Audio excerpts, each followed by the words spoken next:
there, awesome book reader. Today I would like to share with you an eye-opening story that aligns with the principles from this book, The Millionaire Next Door. Picture this, a wild and carefree college kid. Let's call him Jim. Now Jim was all about living it up, parties, and spending every last dollar he had. Frugality? Nope. That was not in Jim's vocabulary. His motto was like, YOLO, you only live once. But then, after graduating, reality hit Jim like a ton of bricks. The dreaded student loans, the struggle to make ends meet, turned Jim into a financial ninja while trying to save every cent he had. One of the times, Jim's fridge was practically empty and he had a mere handful of groceries. So he embraced the frugality champion in him and whipped up a mishmash of a meal.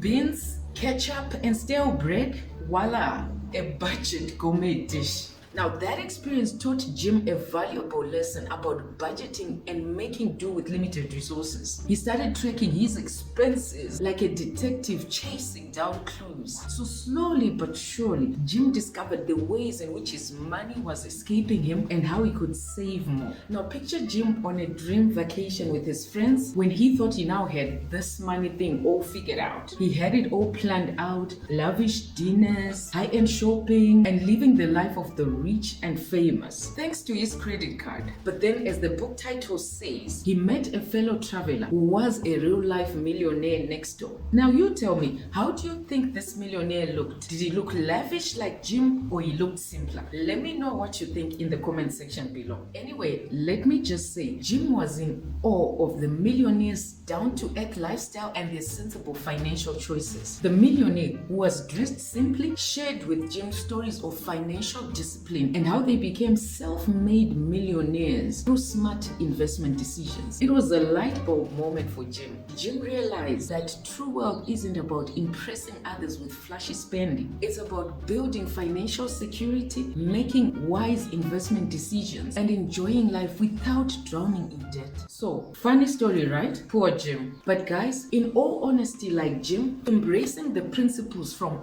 The Millionaire Next Door, The Surprising Secrets of America's Wealthy, a book by Thomas J. Stanley, PhD, and William D. Danko, PhD. Embracing those principles from this book has totally reshaped my perspective on finances and wealth. Before reading this book, I honestly thought that those that have flashy lifestyles are probably all rich and wealthy. Minus music videos, of course, where we all know that it's acting. But I almost always bought into that naive thinking that being wealthy and rich is conspicuous and obvious. But this book is based on research by 2 university professors, as you had me say, they are PhDs, very educated, albeit focused on the USA population, but these findings are almost always transferable to whatever environment or country we live in. Wealth issues are a global phenomenon. Now, in The Millionaire Next Door, these 2 authors challenge common societal perceptions around wealth and millionaires. They present a compelling argument that defies many misconceptions around wealthy individuals and how they should be and how they should come across. Here's an examination of the author's views on societal perceptions of wealth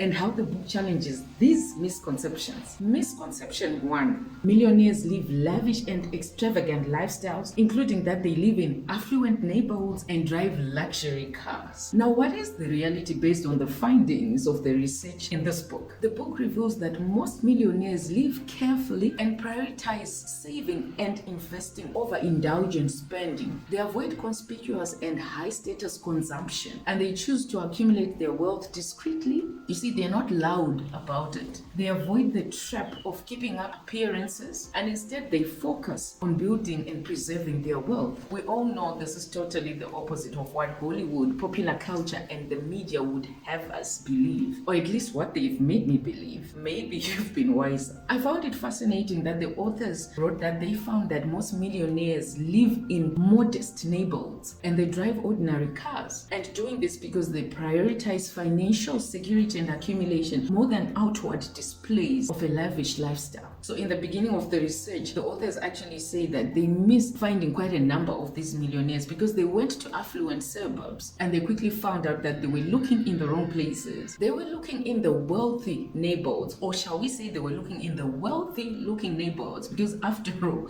they did not find the millionaires there. Misconception number 2 is that high income earners are wealthy. Now, this is a very important distinction to make. The majority of us have been raised to believe that all we need to be wealthy and rich is a lucrative job, isn't it? A high paying job. Yet in actual fact, the authors of this book emphasize that a high income job does not necessarily equate a wealthy life. People who have impressive salaries may overspend, they may fail to save, they may accumulate significant debt, which is usually the case. And all this prevents them from becoming wealthy. Now, here is an insightful excerpt from the introduction of this book explaining this very point. Wealth is not the same as income. If you make a good income each year and spend it all, you are not getting wealthier. You're just living high. Wealth is what you accumulate, not what you spend. Now, this statement was in the very beginning of this book, and once I read it, I was hooked onto this book. I wanted to learn more. Misconception number 3 is that wealth is inherited or acquired through luck, or that millionaires receive substantial financial assistance from their parents or from inheritances. Now, what is the reality?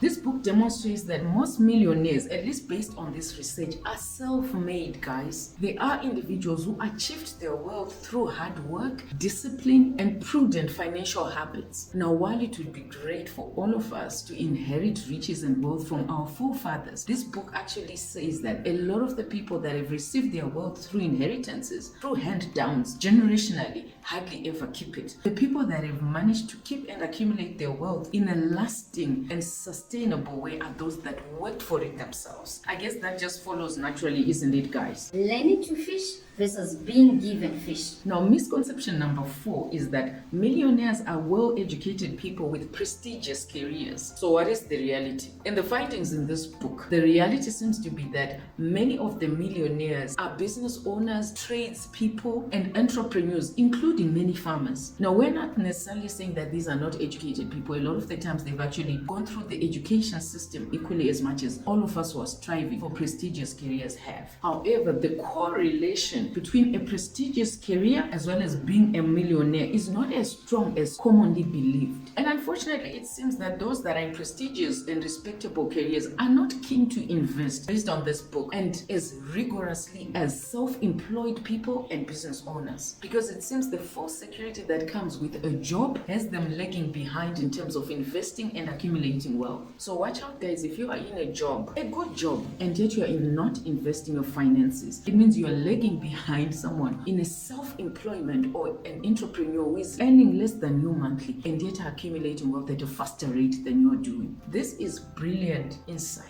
Now, misconception number 5 is that millionaires take significant financial risks in accumulating wealth. Yet, according to the findings in this book, millionaires are very prudent. They're generally conservative with their financial decision making. They prioritize long-term financial planning and avoid unnecessary risks. I mean, how many times have we seen people that promise us overnight riches if we join their program, making us believe that taking uncalculated risks is courage? Now, you will be shocked to see in this book the number of hours that they say millionaires and the wealthy people take in their financial planning each month and over a year. It's many, many hours. They dedicate significant time to budgeting and making investment decisions, as well as monitoring and tracking their wealth. Based on this book's findings, they are not making the risky decisions that a lot of the people out there who say they are accumulating money, they are accumulating wealth. The type of financial risk that they're engaging in is not the same as what is portrayed in this book as being done by the real millionaires. For these real millionaires, there are typically no overnight decisions on their hard-earned money.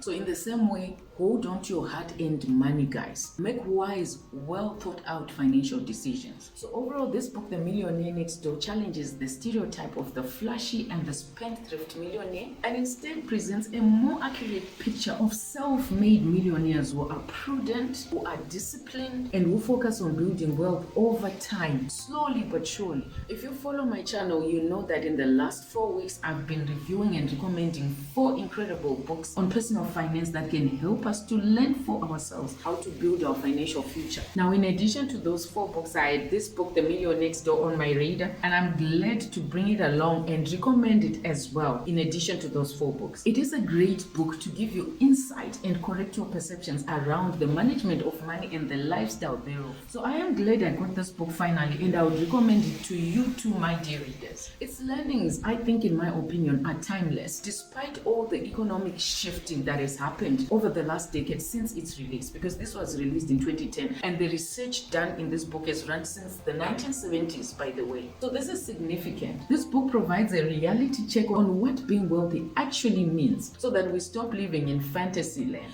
It actually has so many illuminating quotes that made me think that perhaps we should have a live book club where we discuss some of these quotes that come from this book, and we get to discuss them face to face. Let me know what you think in the comment section below. Should we start a live book club where we discuss quotes and insights from such books? So I can tell you that I thoroughly enjoyed reading this book, The Millionaire Next Door. If you have read it too and have your own views and insights on it, let me know in the comment section below. I hope that you have enjoyed Jim's story and the common misconceptions that people have out there about the wealthy and their behavior and lifestyles. Do remember to subscribe, to like, to share, and to press that notification bell. Otherwise, cheers yet again to many more great book reviews and recommendations.